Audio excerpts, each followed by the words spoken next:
reluctantly crouched at the starting line. Engines pumping and thumping in time. The green light flashes, the flags go up. Churning and burning, they yearn for the cup. They deftly maneuver and muscle for rank. Fuel burning.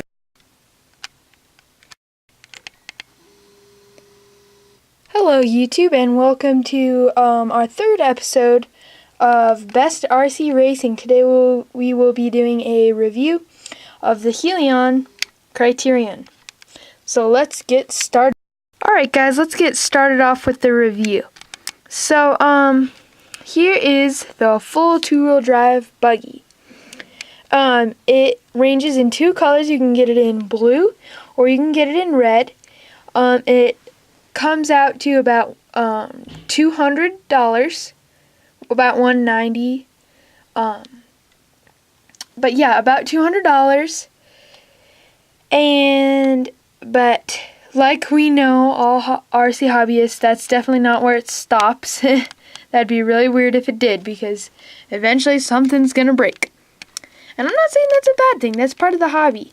This is a great car for beginners. As you can see, I've used mine a lot. I have a different little fin on the back, but otherwise it's pretty much stock. I haven't done any upgrades to it, unless you consider that an upgrade, or that antenna an upgrade, or a GoPro mount an upgrade. The tires are pretty good out of the box, but they do wear down fast.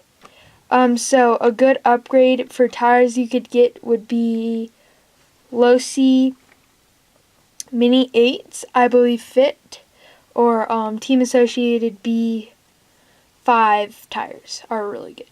It's a hex. Let me take it off and on.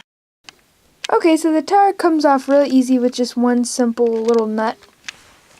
And as you can see, that's a hex. These are sponge tires, so they're pretty squishy. They have good grip though when you first get them, but it does wear down fast, so you're going to want to get some new ones.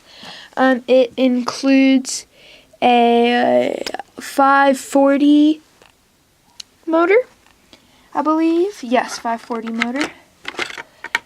And let's take a look at the Alright, so right off the bat, the electronics are, the whole setup is pretty professional, I'd say, for only $200. The chassis is in nice shape. Here's a look at the bottom. So yeah, it has a very streamlined chassis, very similar to Traxxas Bandit. And there's a total of 16 screws, I believe, on the bottom of it. And right here there's a total of 10 screws. Well, there's supposed to be, minus that one I lost. This gets you into like your gearbox, and I've had a lot of problems with this. If you talk to anybody who owns one of these, I'm sure they'll say they have the same problem. And I've had to get the same repair done twice, and it's cost me over $60 to repair. And we'll talk about that later. But for now, let's talk about the electronics. Here is your ESC. It's pretty good. I do have some complaints about this though. They just put a little adhesive down to keep it onto the chassis, and it came off pretty close on. So does this switch. This is a LiPo switch. If you're running a LiPo, it is like I was supposed to say, it is LiPo friendly, I guess you could say.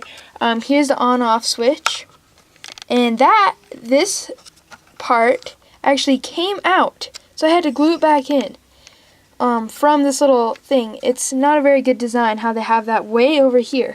That's a lot of extra cord that they could have just maybe mounted it right in that blank spot or somewhere else. This thing, I'm not really sure what it is on the front. It's almost like, I don't know, it's in heat shrink tubing. I'll have to look that up. And then here is your receiver box. It does not have all these stickers on it. I just have these racing stickers on. You do get a regular, sorry, I've lost where it was. You do get a regular servo in your Criterion. I upgraded it to waterproof. It's a fairly easy upgrade. And it's like ball joint, so it's really easy to repair. I'm sorry, it's really dirty, but it's really easy to repair any problems that you're having with your servo because you can just kind of unclip it.